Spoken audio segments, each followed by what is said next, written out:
JD Lo News.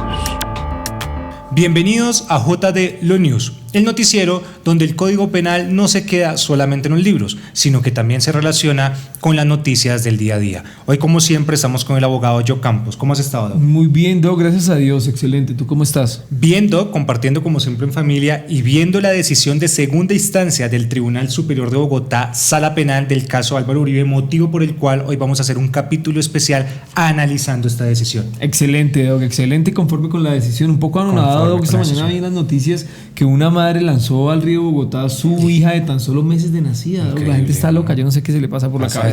Bueno, y la policía por fin sirvió de algo, Doc, se lanzaron al río Bogotá. Entiendo que esos son pichales, que son aguas negras, que son aguas sucias, Claro, Doc. cualquiera no se mete. Claro, Doc, cualquiera no se mete, y los policías efectivamente se lanzaron sin pensarlo y rescataron a este bebé de tan solo unos meses de nacido, Doc. Bueno, qué bueno y qué chévere que siempre vamos a tener noticias, ¿no? Eso sí, Doc, mejor dicho. Entra a nuestro canal y ahí va a haber todas las noticias que hemos analizado. Hoy estamos estrenando el capítulo 14, ¿no, Doc? Sí, el capítulo 14, efectivamente. Bueno, Doc, cuéntanos cómo vamos a hacer ese análisis del tema de Uribe. Bueno, lo vamos a oír por temas. El primer tema que vamos a analizar son las intersectaciones que decidió el tribunal respecto a este tema.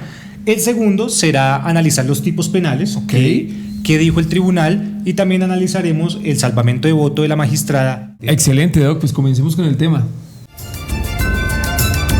Bueno, Doc, el primer tema que vamos a analizar hoy respecto a la decisión del Tribunal Superior de Bogotá, Sala Penal del caso de Uribe, es este tema de las intersectaciones a las comunicaciones que se llevó a cabo por parte, pues, de la Policía Judicial y los investigadores al celular de Álvaro Uribe Vélez.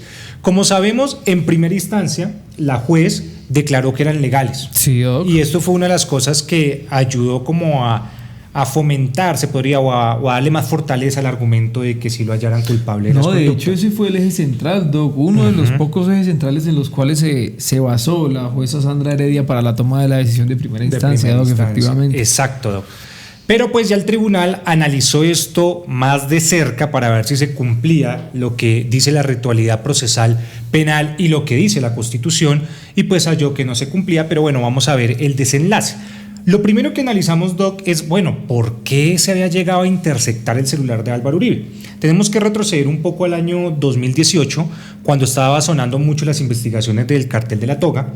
La Corte Suprema de Justicia Sala Penal empezó pues a solicitar que se intersectara comunicaciones de diferentes personas. Una de ellas es el de Nilton Córdoba, que se estaba investigando, y aquí es donde viene lo curioso, podríamos decir, Doc. La Corte Suprema de Justicia autorizó lo de Nilton Córdoba, pero la Policía Judicial terminó interviniendo el celular de Álvaro Uribe y escuchando las comunicaciones de Álvaro Uribe. Entonces, pues obviamente cualquiera dice, pero ¿qué sentido tiene, cierto? Pues desde claro, allá, porque la autorización era otra. Exacto, era otro número. Y desde allá empieza a venir toda esta línea de irregularidades que por fin el Tribunal de Bogotá, Sala Penal, pues aclaró, y es una de las cosas que vamos a analizar hoy de qué fue lo que dijo el tribunal, Doc. Excelente, Doc, porque pues esto tuvo importancia tanto en primera instancia como en segunda instancia, porque en primera instancia fue como el eje central para la toma de esa decisión, para la culpabilidad de Uribe Vélez en su momento. Sí. En segunda instancia, ese mismo argumento lo está dando el tribunal, pero no hallándole la razón a la jueza Sandra Heredia, Doc, sino que por el contrario, evidenciando la vulneración de los derechos fundamentales tanto para el abogado como para su cliente, Doc. O sea, para mí me parece el colmo de que autoricen una cosa, Doc, y resulten haciendo otra. Equívocamente no es, Doc, porque aquí el dolo se evidencia, Doc, de manera inmediata. Eso lo intentó decir el tribunal más o menos. No, Doc, y aparte entiendo que hubo recusaciones, hubo renuncias para efectivamente que cambiara el fuero de Uribe Vélez, hubo varios argumentos justificados por parte de la defensa del exmandatario para que efectivamente la jueza tomara consideración esas vulneraciones, o más bien la toma de esas pruebas donde se evidenciaba lo ilícito de esas pruebas, Doc. Claro, Doc. Y aquí, bueno, empezamos a analizar, Doc, y muy cierto lo que tú nos dices, es que hay hay dos maneras en las cuales se puede cometer como un error al momento de recolectar una prueba, y eso es lo que queremos explicarle a las personas que nos ven. Están las pruebas ilegales y las pruebas ilícitas. Una prueba ilícita es cuando se recolecta o la policía judicial, la fiscalía por medio de su policía judicial, la recolecta violentando derechos fundamentales. Por ejemplo, el de caso de Álvaro Uribe, el derecho a su intimidad, si no había una orden realmente válida para poder intervenir su comunicación, pues si ellos lo realizan, es una prueba ilícita lo que encuentren porque están vulnerando el derecho fundamental. Y por otro lado vamos a ver la prueba ilegal. La prueba ilegal es cuando se consigue esa prueba, valga la redundancia, pero sin cumplir las formalidades que la ley establece. La ley dice, usted para conseguir esta prueba tiene que hacer este procedimiento y después de que llegue la prueba tiene que hacer este otro procedimiento. En este caso pertinente, obviamente estamos analizando más el tema de la prueba ilícita, y es que la prueba ilícita es aún más delicada, porque si vulnera derechos fundamentales puede llegar a ser nula de pleno derecho, totalmente. Claro, Doc, porque Colombia es un Estado social de derecho donde garantiza a los ciudadanos del Estado colombiano sobre todas las cosas los derechos fundamentales, Doc. Entonces imagínate, si se vulneran los derechos fundamentales, ¿qué garantías tenemos los ciudadanos de aquí a mañana para cualquier otro proceso? Porque ya quedaría prácticamente un precedente. O sea, lo que hizo el Tribunal de Segunda Instancia para mí.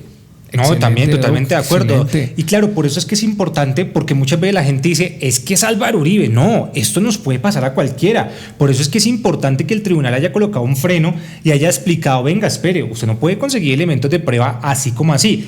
Yo siempre lo asimilo para que la gente lo entienda, porque a veces las personas creen que el derecho solamente es hablar de cosas sin sentido, pero no, el derecho es una cantidad de reglas y que tenemos que actuar bajo estas reglas, o si no, pues no se puede cumplir el objetivo. Una manera como para que la gente entienda, Doc, es un partido de fútbol. Si nosotros vamos a ver un partido de fútbol, imagínense que a una persona le sacan tarjeta roja y él dice, no me salgo del campo.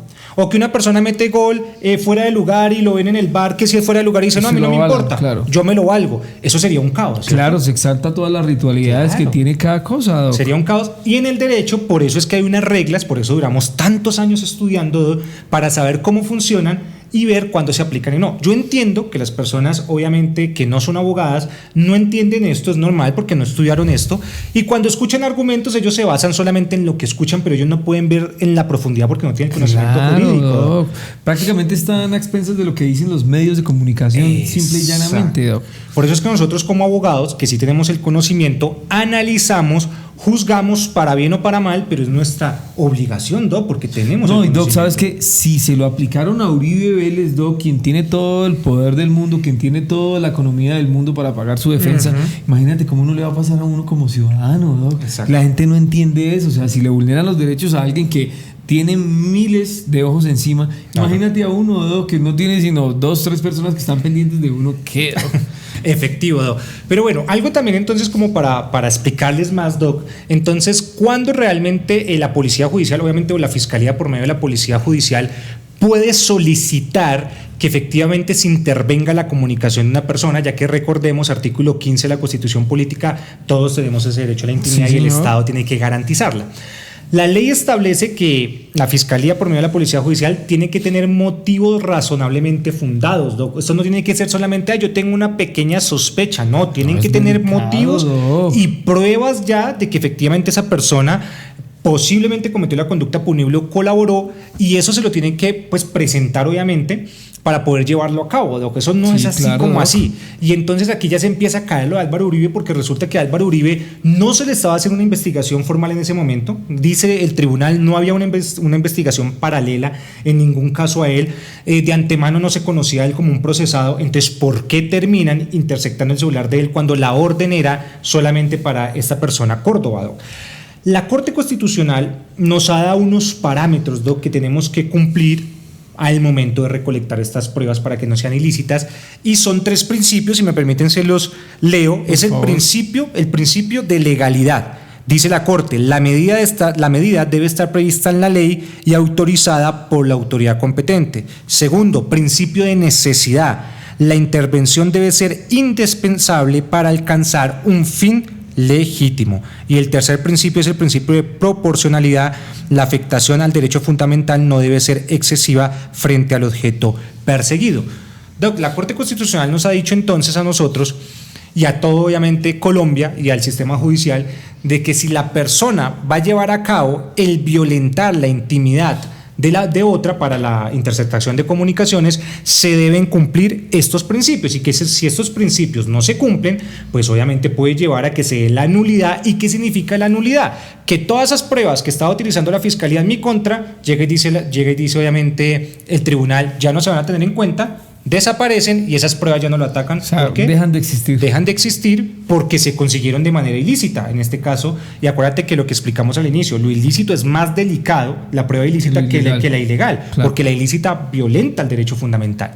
Pues resulta que el tribunal, a analizar el caso de Uribe, viendo esto obviamente de la proporcionalidad y todo lo que dice la Corte Constitucional, viendo de que tienen que haber obviamente temas, motivos razonablemente infundados, pues no encontró por ningún lado que realmente estuviera facultado para hacerle esta intervención, y por eso es que llega a una conclusión, Doc, si me permites, te la leo, la conclusión tal cual que dice el Tribunal Superior de Bogotá, Sala Penal. Dice lo siguiente, abro comillas: la interceptación es incompatible con el principio de legalidad, viola la intimidad protegida constitucionalmente. Las interceptaciones son nulas de pleno derecho y también se excluyen todas las derivadas de ella. Cierro comillas. ¿Qué significa esto de que excluye todas las derivadas de ellas? ¿Te acuerdas de lo que aprendíamos en la universidad de la teoría del fruto del árbol envenenado? Claro, claro. No, y lo refirió el tribunal. Y lo refirió. Resulta que si ya solo la interceptación del celular es ilegal, ¿cierto? Sí. Interceptar las llamadas es ilegal, ilícito, discúlpeme, es ilícito, porque no se tenía obviamente lo que la ley manda y la Constitución, la autorización. Todo lo que encuentren en esas conversaciones, todo lo derivado de esa interceptación, tampoco se va a tener en cuenta. ¿Por qué? Teoría del fruto del árbol envenenado. Si el árbol ya está envenenado, todos sus frutos van a estar también envenenados. Si ya está envenenada la prueba principal, que es la interceptación por la ilicitud, pues todo lo que derive va a estar envenenado. Y eso fue lo que pasó. El tribunal dijo, no se va a tener en cuenta esas conversaciones. Se cayó todo el proceso que duró 13 años. Ajá, se cayó todo lo que tenían por esta teoría del fruto del árbol envenenado. ¿Qué piensas, Doc, respecto a esto? No, Doc, excelente, porque volvemos al inicio. Las garantías de los ciudadanos del Estado colombiano prevalecen sobre cualquier autoridad. Y verdad. Lo que vuelvo y recalco, en estos momentos nosotros no somos garantes de nada, Doc. La Administración de Justicia es la única que garantiza presuntamente nuestros derechos. ¿Quién más, Doc, para que sea la misma Administración de Justicia que logre evidenciar toda esta teoría del árbol envenenado? Porque imagínate, ya que mañana nos pasa cualquiera y ya no puede tener uno la confianza, la plena certeza de que efectivamente uno tiene la privacidad para poder llevar a cabo para llevar más bien de la mejor manera un proceso, Doc. Es verdad. Tanto para garantías del cliente como para garantías de uno. ¿Qué le puede garantizar uno al cliente, Doc, si ni siquiera uno sabe que tiene la privacidad para poder llevar a cabo un caso? Claro, Doc. Entonces, no, yo también estoy totalmente de acuerdo, Doc, como tú lo dices, por esta decisión, porque consideramos que nuevamente se organizó o se colocó la lupa nuevamente en la legalidad. No, igual habíamos quedado preocupados con el fallo de primera instancia, no porque hubiese sido Uribe. No, porque hubiese sido cualquier otra persona. Nosotros lo miramos, Doc, es como abogados. Exactamente, Doc. Pero ¿cómo, hijo de madre, nos van a nosotros a vulnerar unos derechos, Doc? Vuelvo y recalco, la privacidad entre el cliente y abogado es algo único, Doc. Es como que lo que configura toda esta confianza para nosotros entre cliente y abogado, Doc. Doc, eso que dices es muy interesante, porque también el tribunal analizó ya después la interceptación que se le hizo directamente a Diego Cadena, Doc, ya a su celular por aparte, y resulta que el tribunal decide que esas conversaciones ya de Diego, esas sí no las de Diego Cadena, no las declaró ilegales como tal, porque considera que ahí sí hay temas probatorios. ¿En qué sentido? Recordemos lo que tú decías, la comunicación entre el cliente y abogado son protegidas, y ahí el tribunal lo dice, oiga, recordemos que son protegidas, y no solamente son protegidas cuando ya haya un poder o un contrato firmado, sino desde el mismo momento que se sienta la persona a pedir una asesoría, a ella está protegido. Y también está protegido si uno como abogado tiene que derivar un tercero, ¿sí me entiendes? Para que tenga que hablar con la persona o algo, dependientes judiciales, otros colegas que uno maneje. Lo vuelve a recordar que eso se debe proteger, bueno, para que el cliente esté en la libertad de hablar. Pero hay una excepción a esa regla, y es que si obviamente se llega a interceptar la comunicación entre el cliente y el abogado, y el abogado está fomentando algo ilícito, ahí sí se puede utilizar esa conversación. El tribunal habla un poco de eso ahí como para también dejarlo en punto, pero la columna principal de la intervención del celular directamente de Álvaro Uribe fue declarado que no tenía valor probatorio. Totalmente del proceso. Claro que sí, Doc, efectivamente. Excelente, Doc. Bueno, Doc, y hablemos de los delitos por los cuales fue condenado en primera instancia y posteriormente fue absuelto el expresidente Álvaro Uribe Vélez por el Tribunal de Bogotá de la Sala Penal. Fueron 2 delitos los que en principio se consideraron 3 delitos, 3 tipos penales que se llevaron a cabo en toda su etapa de juicio: fraude procesal, soborno en la actuación penal y efectivamente el soborno simple, el cual fue descalificado por la jueza Sandra Heredia en el pronunciamiento del fallo de primera instancia, Doc. Sí. Hagamos un análisis jurídico de estos 2 tipos penales para que la gente tenga conocimiento del por qué conducta se le estaba acusando al exmandatario, porque la gente, volvemos a lo mismo que estábamos refiriendo anteriormente. La gente queda a expensas de lo que dicen los medios de comunicación, pero no van más allá. O sea, no saben qué es el fraude procesal, no saben qué se configura, qué implicaciones pudiese tener. El soborno, yo creo que mucha gente lo tiene claro, porque pues obviamente es dar una dádiva económica, entonces yo creo que ese lo tenemos claro todos. En algún momento de nuestras vidas yo creo que hemos manejado la figura del soborno en cualquier etapa, en cualquier momento, en cualquier contexto. Eso desde niños, sí. Sí, eso sí es de chiquiticos, Doc. Entonces desglosemos lo que es el fraude procesal, Doc. Artículo 453 de nuestro compendio normativo penal, y nos dice taxativamente: el que por cualquier medio fraudulento induzca en error a un servidor público para obtener sentencia, resolución o acto administrativo contrario a la ley, incurrirá en prisión de 6 a 12 años, Doc. Aquí efectivamente, sujeto activo, lo tenemos como cualquier persona. ¿Sí? En este caso en concreto, pues obviamente hablamos del expresidente Álvaro Uribe Vélez, que efectivamente dentro de la justificación se logró evidenciar no como tal como sujeto directamente implicable en el tema, sino como determinador de la conducta, Doc. La conducta, incurrir en error a un servidor público, efectivamente con un resultado. ¿Cuál es el resultado? Contrariar lo que está estipulado, contraer un fallo, una sentencia, o darle un sentido diferente a un proceso en la actuación penal, en este caso concreto, para que efectivamente se llegue a un resultado distinto al que ya se tenía pensado. Entonces, como por ejemplo aquí en este caso, efectivamente se logra evidenciar esa manipulación de testigos, ese soborno a testigos con la finalidad de que el proceso tomara otro rumbo, y de que efectivamente todo, o a bien declararan a favor de Uribe, o efectivamente declararon en contra, en este caso concreto, del senador Cepeda, ¿no? Iván Cepeda, sí, señor Doc. Efectivamente, entonces aquí estamos hablando, esta conducta típica tiene una condena de 6 a 12 años de pena privativa de la libertad, que efectivamente la jueza Sandra Heredia consideró que debía tener la pena privativa más alta. Sí. Obvio existe, Doc, como subjetivamente un dolo directo, porque se encuentra ese ánimo de lograr persuadir o de lograr cambiar el rumbo del proceso. Obviamente uno no lo hace por negligencia o por descuido. No, aquí sí se denota que existe la intención directa, Doc, de cometer la conducta ilícita. Aquí directamente la Fiscalía, Doc, sostuvo que efectivamente Uribe indujo al error a todo el aparato judicial, Doc. Al querer efectivamente contrariar los testimonios que ya se tenían en las etapas preliminares del procedimiento, Doc. Sí.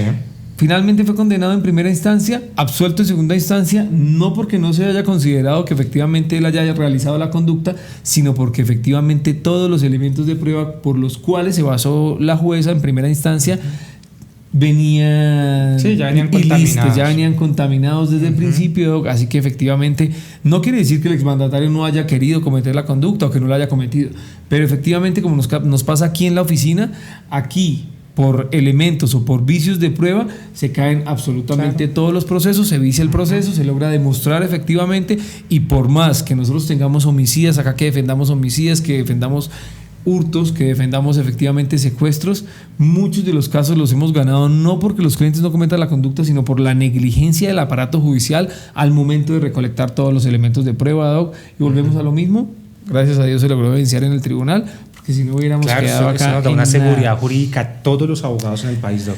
Claro, Doc, efectivamente. Y pues vamos a hablar entonces del soborno, Doc. Sí. El soborno de la actuación penal también, artículo 444, si no estoy mal, del compendio normativo penal colombiano, y nos refiere: el que en provecho suyo de un tercero entregue, prometa dinero u otra utilidad a otra persona que fue testigo de un hecho delictivo para que se abstenga de concurrir a declarar o para que falte a la verdad o calle total o parcialmente, incurrirá en prisión de 6 a 12 años, igualmente que Igual el mismo que el tipo anterior, de... sí. Exactamente, Doc. Lo mismo. Aquí se evidencia, Doc, como sujeto activo tenemos a cualquier persona que quiera cometer la conducta típica que está consagrada aquí en el Código Penal, Doc. En este momento la conducta ya no viene siendo alterar o modificar o querer tomar rumbo, sino por el contrario viene siendo ofrecer directamente una dádiva, un bien, prometer de aquí a mañana también algo a algún testigo, claro, en aras de que éste cambie su versión principal de los hechos, que la altere, la modifique o que simplemente falte a la verdad de la conducta, para que él ha sido llamado a testificar, Doc, y que efectivamente logre demostrar una conducta ilícita o no de una persona que ha sido acusada y a la cual se le está llevando a su etapa de juicio de manera natural, Doc. Muy interesante, Doc, este análisis que hace de los tipos penales en los cuales condenaron a Álvaro Uribe en primera instancia, y estos dos tipos penales en segunda instancia. Entonces, ¿el tribunal cómo lo halló? Doc, finalmente lo absolvió de los dos tipos penales, y lo mismo, no porque de pronto, bueno, en esta sí de pronto no se logra evidenciar la comunicación que hubo directamente entre Álvaro Uribe dándole la orden a Diego Cadena de que efectivamente este vaya y ofrezca las dádivas. Sí, lo quisieron vincular, sí, puede que existan las interceptaciones que efectivamente se lograron evidenciar en el proceso, pero volvemos a lo mismo. ¿Dónde está la legalidad de estas pruebas, Doc? ¿Dónde está que efectivamente todo el aparato judicial recolectó de manera rutinaria y bajo las ritualidades y los requisitos que estipula la ley colombiana, Doc? Claro, entonces puede que sí, uno no está exento de que no. Presuntamente el exmandatario Álvaro Uribe llamó a su abogado Diego Cadena, le dio unas órdenes taxativas para que éste las cumpliera. Diego Cadena obviamente fue y las cumplió a sabiendas, obviamente, que estaba cometiendo un tipo penal, pero pues tú sabes que a veces uno comete sus cosas. Claro, y todo eso es presuntamente, no sabemos realmente qué haya pasado en el trasfondo, pero lo que sí sabemos, Doc, como tú lo decías, es que el tribunal, analizando todo esto, los tipos penales, las pruebas, los elementos de prueba, llega a la conclusión de que efectivamente no es culpable la conducta punible, y es el escenario que menos nos imaginábamos, ¿no? Unos decían, bueno, de pronto confirma, o de pronto uno absuelve y otro confirma, pero fue el sí, yo pensé que iba a ser de pronto una mixta, pero el tribunal argumentó que en este soborno Diego Cadena pudo haber actuado con autonomía propia, ¿no? Claro, y es verdad, puede ser posible. El juzgado no logró evidenciar, más allá de toda duda razonable, que efectivamente Álvaro Uribe Vélez dio la orden directa como determinador para que Diego Cadena cumpliera esta conducta, Doc. Entonces, finalmente el tribunal dijo: Diego Cadena pudo haber actuado con su autonomía propia, y Diego Cadena también está pasando por su momento de su etapa procesal, Doc, que ya efectivamente lo condenaron en primera instancia y se está esperando la apelación del mismo. No se sabe si tome el mismo rumbo, porque aquí efectivamente se estaba logrando determinar la culpabilidad de Álvaro Uribe como determinador, pero finalmente quien cometió la conducta punible sí fue Diego Cadena directamente, quien presuntamente fue quien se acercó directamente al centro carcelario, se entrevistó con las personas que habían sido directamente llamadas a testificar directamente en el juicio, y finalmente fue quien ofrecería este tipo de dádivas o promesas para que cambiaran la versión en el testimonio. Importante recordar a las personas que quién es un determinador. El determinador es esa persona que va y, valga la redundancia, determina a otra persona para que la persona vaya y cometa el delito, pero el determinador sabe que está cometiendo un delito, y al que determinó para enviar a cometer el delito también sabe que está cometiendo un delito. Excelente esa aclaración que acabas de hacer. Eso, el determinador. Y bueno, un último mensaje aquí para dejar claro, y es que hubo muchos colombianos que cuando se dio la sentencia de primera instancia alababan a la justicia colombiana, pero ahora cuando ya hay un pronunciamiento de tribunal dicen que es corrupta, que está comprada. Entonces es un poco irónico, Doc, de que por un lado sí consideremos que la justicia es buena y por otro lado no. Hay que respetar cada una de las decisiones, ya sea primera instancia o segunda instancia, porque cada una son jueces, y dejar de estar diciendo que es que están comprados y todo eso, Doc. No, y yo no sé, Doc, tú sales aquí a la vuelta de la esquina y están hablando de Uribe y dicen, no, que es que compró, que el poder que tiene.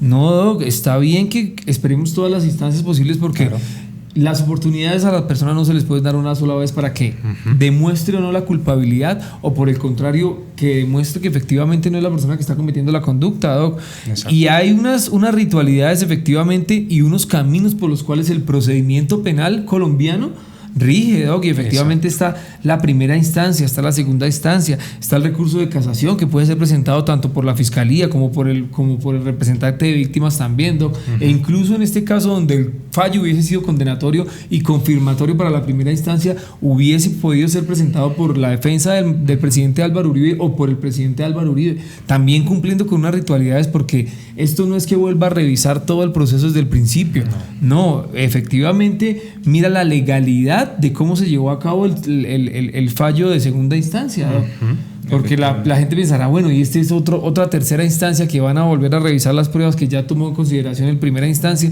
van a volver a tomar los argumentos que ya tomó en segunda instancia. No, aquí solo se mira la legalidad, efectivamente, que se haya llevado a cabo todas las ritualidades, las legalidades, y que no tenga ilicitudes el proceso en segunda instancia, ¿no? De resto, no es que vaya a volver a ratificar pruebas, que vuelva a conocer de nuevos elementos de prueba para poder absolver, condenar, no. Es verdad, pero bueno, muy bueno este análisis de los tipos penales que hiciste. ¿Sabes que también de pronto, Doc? Hay una diferencia entre el tipo penal de soborno, que también está especificado en el Código Penal, y una diferencia con el tipo penal de soborno en la actuación penal, Doc. ¿Por qué? Porque soborno es cuando uno efectivamente ofrece dádivas a cualquier funcionario público, a cualquier persona que efectivamente pueda alterar el estado de algún proceso adicional, ya sea con la Secretaría de Movilidad, sea con un policía, un agente de tránsito. Ahí se configura el soborno, también como cohecho, ¿no? Que nosotros conocemos aquí en el Código Penal. Pero el soborno en la actuación penal sí tiene la finalidad que efectivamente cambie el rumbo del proceso, y por eso es que se configura también la conexidad con el tipo penal de fraude procesal. Claro, por delicado, porque es intervenir dentro del proceso para que el proceso se vaya por un lado que queremos y no por el que verdaderamente se debería ir, por la justicia. Efectivamente, Doc. Entonces, pues finalmente había sido condenado a 12 años, el tribunal absolvió de los dos tipos penales por los cuales ha sido condenado, y efectivamente hoy el exmandatario está libre en el Estado colombiano, Doc, y seguramente, como esto no es un proceso solamente de tipo penal ordinario, sino que también tienen conexidades políticas, Doc. Claro. Esto sí que será un golpe duro para la izquierda en el Estado colombiano. Claro que sí, Doc.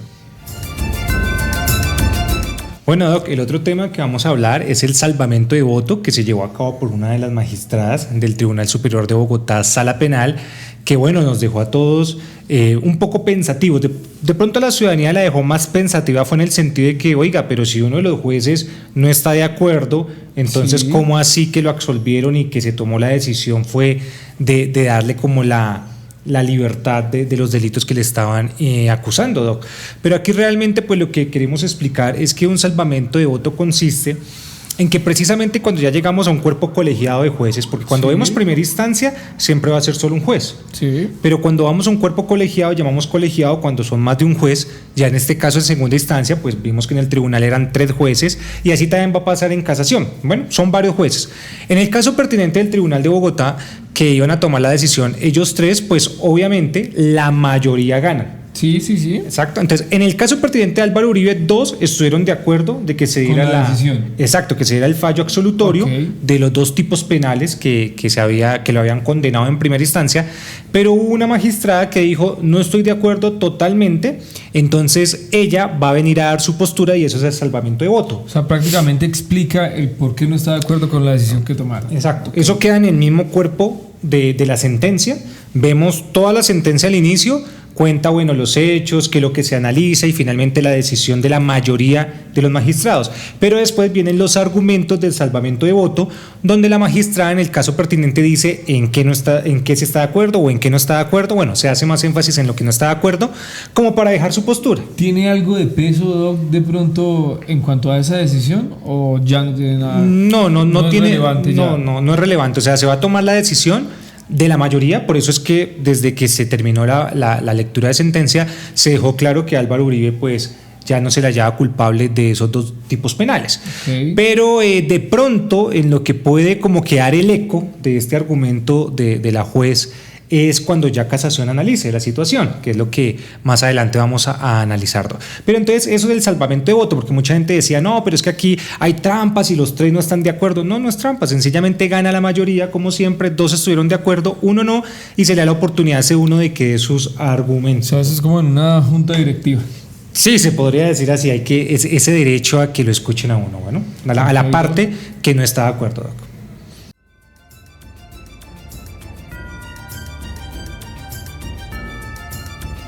JB, Lo News.